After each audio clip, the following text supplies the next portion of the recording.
മണ്ണിൽ കുഴികുത്തി ഇലയുമിട്ട് അതിൽ കഞ്ഞിയും ഒഴിച്ച് ചമ്മന്തിയും കൂട്ടി പണിക്കാർ ആഹാരം കഴിക്കുന്നത് കണ്ട് വായിൽ വെള്ളമൂറിയിരുന്ന തമ്പുരാൻകുട്ടിയുടെ കഥയ്ക്ക് ശേഷം ഞങ്ങൾ അവതരിപ്പിക്കുന്ന ഏറ്റവും പുതിയ സിദ്ധാന്തമാണ് ലക്ഷക്കണക്കിന് അടുപ്പുകൾ ഒരുമിച്ച് കത്തിയാൽ വരുന്ന പുക അന്തരീക്ഷത്തെ ശുദ്ധീകരിക്കുമെന്നത്. കൃഷ്ണകുമാറിൻ്റെ ആറ്റുകാൽ പൊങ്കാലയുമായി ബന്ധപ്പെട്ട ഒരു പ്രസ്താവനയാണ് ഇന്ന് സോഷ്യൽ മീഡിയ ഏറ്റെടുത്തിരിക്കുന്നത്.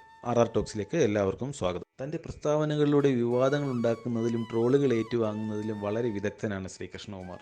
അതുകൊണ്ട് തന്നെ അദ്ദേഹം പറയുന്ന പല കാര്യങ്ങളും ശുദ്ധ മണ്ടത്തരങ്ങളാണെന്ന് എന്നതുകൊണ്ട് തന്നെ ട്രോളുകൾക്ക് ഒരു പഞ്ഞവും ഇല്ലതാനും. ഈ അടുത്തിടയ്ക്ക് പൊങ്കാലയെക്കുറിച്ച് അദ്ദേഹം പറഞ്ഞതൊന്ന് കേട്ടു നോക്കാം. അനുഭവം എന്ന് വെച്ചാൽ ഞാൻ പറയുന്നതിനേക്കാൾ ഇവിടെ കേരളത്തിലെ അല്ലെങ്കിൽ എവിടെയൊക്കെ ഭൂമിയിൽ മലയാളികളുണ്ടോ അവർക്കറിയാം എന്താണ് ഇതിന്റെ മഹാത്മ്യം. ഒന്നുമില്ലെങ്കിലും ഒരു ഗിന്നീസ് ബുക്ക് റെക്കോർഡിൽ വന്നിരിക്കും 25 ലക്ഷം സ്ത്രീകളാണ് കഴിഞ്ഞ തവണ പങ്കെടുത്തിരിക്കുന്നത്. 2009 കണക്ക് പ്രകാരം എനിക്ക് നിന്നൊക്കെ ഒരു 35-40 ലക്ഷത്തോളം ആൾക്കാർ കാണും.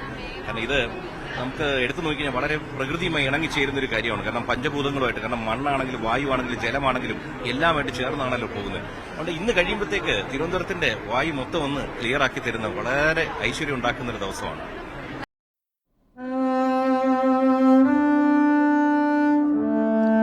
പലപ്പോഴും വിശ്വാസങ്ങളുടെ പേരിൽ നടത്തുന്ന ഒരു ആചാരങ്ങൾ അത് ഏത് മതത്തിൻ്റെ ആയിക്കോട്ടെ ആരും തന്നെ വിമർശിക്കാറില്ല. അതിൻ്റെ ദോഷവശങ്ങൾ ഉണ്ടെങ്കിൽ പോലും അത് മനുഷ്യൻ മനഃപൂർവ്വം കണ്ടില്ല എന്ന് നടിച്ച് വിശ്വാസങ്ങൾക്ക് പ്രസക്തി നൽകും എന്നതൊരു സത്യം തന്നെയാണ്. പക്ഷേ ആ ഒരൊറ്റ കാരണം കൊണ്ട് തന്നെ ഇത്തരത്തിലുള്ള തെറ്റായ വാദമുഖങ്ങൾ ഉന്നയിച്ച് സ്വയം വിഡ്ഢിയാകാതിരിക്കുവാൻ കൃഷ്ണകുമാറിനെ പോലെയുള്ളവർ ശ്രദ്ധിക്കേണ്ടതാണ്. ഉദാഹരണം പറയുകയാണെങ്കിൽ ഇത്തരത്തിലുള്ള ആചാരങ്ങളുടെ പേരിൽ ഉണ്ടാകുന്ന അന്തരീക്ഷ മലിനീകരണം നിയന്ത്രിക്കുവാൻ സർക്കാരുകൾ കർശനമായ നടപടികൾ എടുത്ത സംഭവങ്ങൾ ഇന്ത്യയിൽ തന്നെയുണ്ട്. ദീപാവലി നോർത്ത് ഇന്ത്യയിലെ ഏറ്റവും വലിയൊരു ആഘോഷമാണ്. ഡൽഹി നഗരത്തിൽ ദീപാവലി സമയത്ത് പടക്കങ്ങൾ പൊട്ടിക്കുന്നതിന് കർശനമായ നിയന്ത്രണമാണ്. ഒരു പ്രത്യേക സമയത്ത് അനുവദിച്ചിട്ടുള്ള സ്ഥലത്ത് മാത്രമേ പടക്കങ്ങൾ പൊട്ടിക്കാവൂ എന്നാണ് ഇപ്പോഴത്തെ നിയമം. അതുപോലെ തന്നെ ഗണേശ ഉത്സവം എന്നത് ബാംഗ്ലൂർ പോലെയുള്ള നഗരങ്ങളിലെ ഒരു വലിയ ഉത്സവമാണ്. ഈ ഗണേശ ഉത്സവത്തോടനുബന്ധിച്ച് തന്നെ വിശ്വാസികൾ ഭക്തിപൂർവ്വം ഗണേശൻ്റെ വലുതും ചെറുതുമായ പ്രതിമകൾ തടാകങ്ങളിലും മറ്റ് ജലാശയങ്ങളിലും ഒക്കെ കൊണ്ട് ഒഴുക്കുക പതിവാണ്.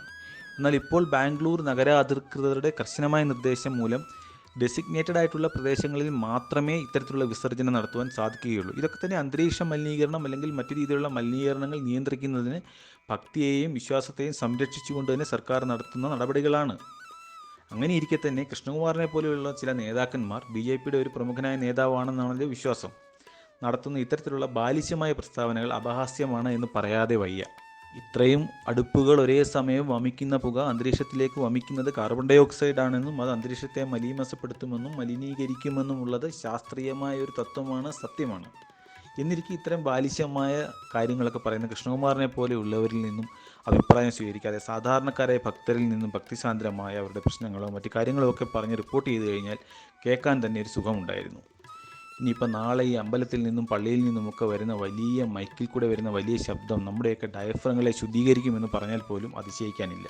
എന്തായാലും കുറെ കൂടി യുക്തിഭദ്രമായ പ്രസ്താവനകൾ ഇതുപോലെയുള്ള നേതാക്കന്മാരിൽ നിന്നും പ്രതീക്ഷിച്ചുകൊണ്ട്, അല്ലെങ്കിൽ അങ്ങനെ പ്രതീക്ഷിക്കുന്ന ഒരു അത്യാഗ്രഹമാണെന്ന വിശ്വാസത്തോടു കൂടി തന്നെ തൽക്കാലം നിർത്തുന്നു. നന്ദി, നമസ്കാരം.